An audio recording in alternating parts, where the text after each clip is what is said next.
So ayun guys, pupunta nga pala kami ngayon na sementeryo dahil dadalawin namin yung puntod ng nanay ng boss ko. Kaya naman nagtitimpla na ako ng kape dyan pero dahil walang kape kaya ito Milo na lang. Sinalin ko na nga dito sa tumbler ko dahil doon ko na lang to iinumin sa sementeryo. Nagdala na nga din pala ako ng tubig para hindi na kami bibili sa tindahan. At dinala ko na din itong saging para meron kami pang merienda mamaya. Nagpiprito na nga din pala si Kuya Donald ng itlog dahil doon din kami mag-almusal. Pagkatapos ay sinakay ko na nga din yung lamesa, upuan at yung tent ko. At yun na nga nandito na nga kami sa sementeryo niyan. Pinuesto na nga namin dito yung lamesa at upuan kung saan dami kakain. Pagkatapos ay sinetap ko na din itong tent na dinala ko. Dito nga ay kumakain na sila pero sabi ko ay mamaya na ako dahil iinumin ko muna itong kape na dala ko. Kaya naman tamang chill-chill na muna ako dito sa gilid. Pagkatapos ko magkape ay kumain na din ako dahil baka maubusan nila ako ng ulam. Pagkatapos namin kumain ay niluto ko naman itong dala namin na saging. Dito na nga ako nagluto sa tapat ng puntod ni Mama Auri. Dahil nga paborito niya ito kaya pinagdala namin siya nitong saging. At yun luto na nga itong aming saging. Kaya naman isasalin ko na dito sa may pinggan. At dahil tapos na kami kumain at mainit na din kaya umuwi na rin kami. Kaya hanggang dito na lang ulit. See you sa part 2. Babu!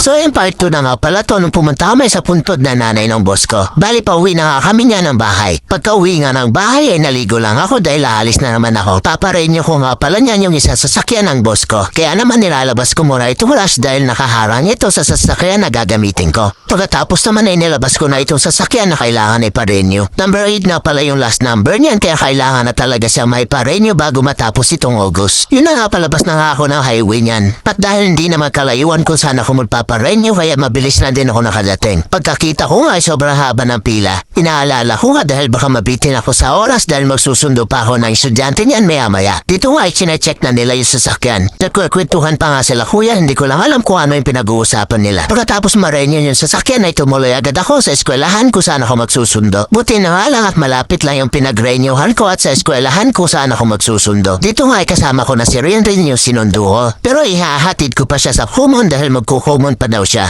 So ayun nasa bahay na nga pala ako niya nagpalit lang ako ng sasakyan dahil kukunin ko yung washing machine na pinagawa ko sa may kanto. Itong pickup nga pala yung ginamit ko niyan para hindi ako mahirapan sa pagkarga. So ayun nandito na nga ako kung saan ko pinagawa yung washing machine. Pero pinatesting ko muna rin kuya bago ako umalis para siguradong gumagana. Nagawa naman niya lahat ng sira kaya pinasakay ko na din at umuwi na rin ako. Kaya hanggang dito na lang ulit. See you in my next vlog. Babu!